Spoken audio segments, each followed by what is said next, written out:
Hello friends! I am here today to talk to you guys about my favorite money tools. And the reason I'm doing this is that there's all this talk about, the habits that you can make and the best practices you can do with your money.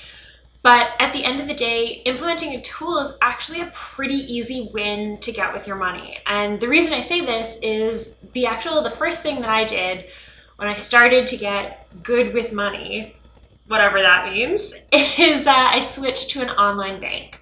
So that's the first tool I'm going to talk to you about. I do all of my banking with Tangerine, which is an online bank here in Canada, and I freaking love it. Like, no understatement. I love not paying bank fees. It's like my favorite thing.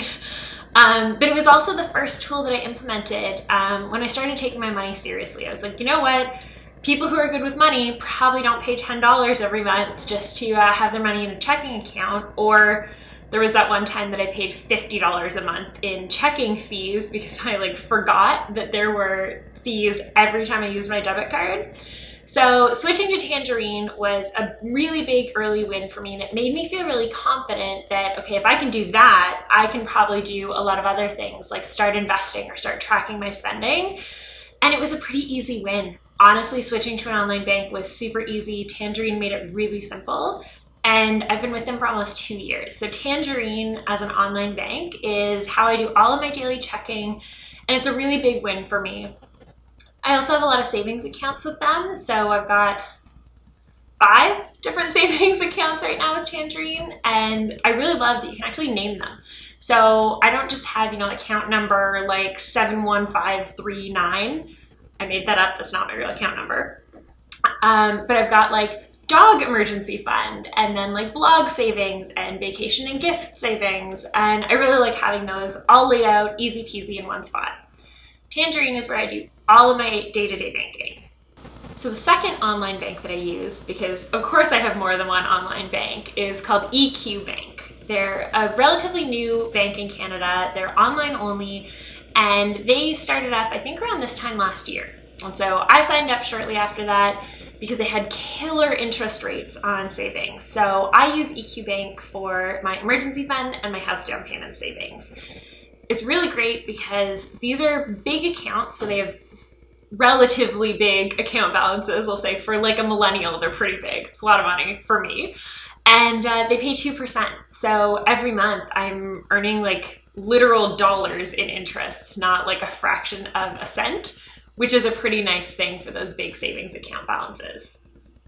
If you're looking at starting up an emergency fund or saving a big amount of money that is needs to be protected and can't go into the stock market, it's a really, really great place to put your savings if you're in Canada. If you do have money that you want to put into the stock market, I was really resistant for a long time about putting my money in the market. I knew I was supposed to, I knew it would grow, but I didn't really know how to start.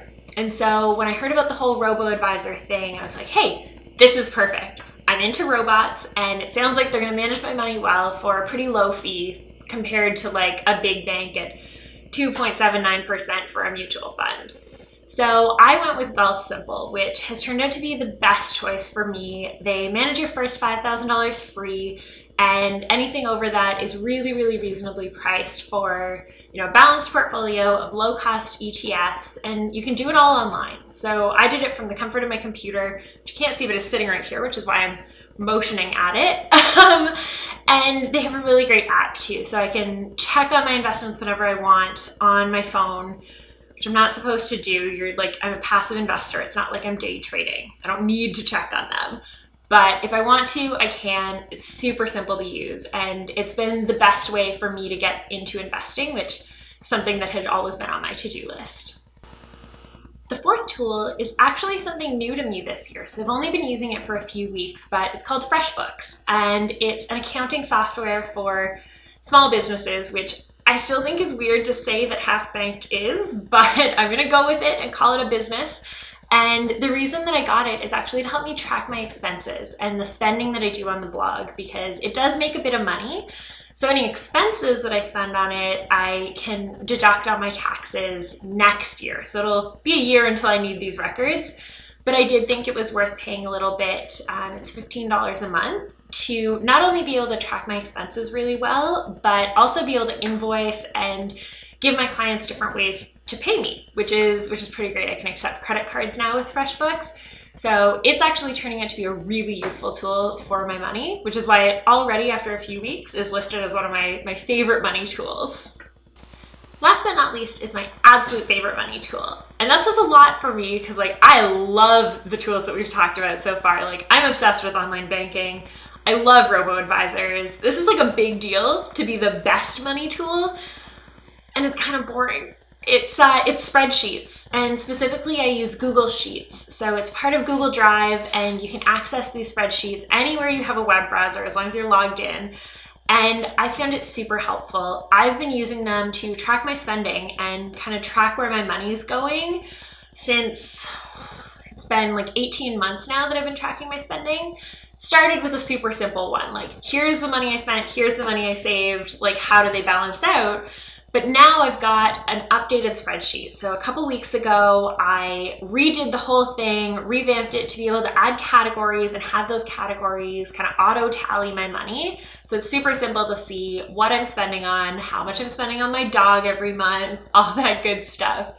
And I actually made the revamped template available. So I'll put a link at the end of the video, and down in the comments below, you'll be able to see the link to where you can actually grab the spreadsheet that I use. It's on Google Sheets, and you'll be A+, good to go if you want to track your spending and see where your money's going, which I highly recommend. Big surprise.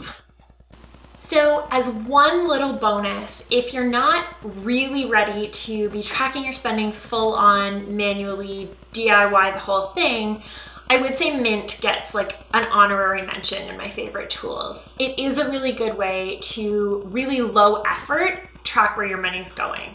You hook it up to your bank account, it categorizes all your spending for you. And sure, sometimes it gets things a little wrong, if you bought groceries but also bought some pharmacy items, it won't really be able to tell which category to put that in. But otherwise, it is a really valuable way to get a high-level view of your money without having to do the whole nitpicky tracking penny by penny where your money's going. So that definitely gets an honorable mention, and I've used Mint for a couple years before I started tracking my spending manually, and it was really, really helpful. So there you have it. Those are my 5 favorite money tools with one honorable mention for Mint. And honestly, I would highly recommend any of them if you're looking for online banks or a place to save your money that you'll get pretty high interest, or a place to invest your money with pretty low fees. So if those sound like you, or if you're looking to track your spending in a spreadsheet, I would say definitely check out the links in the description below. While you're down there, make sure to click follow. I would absolutely love that. And yeah, I'll see you around, guys. Have a great one.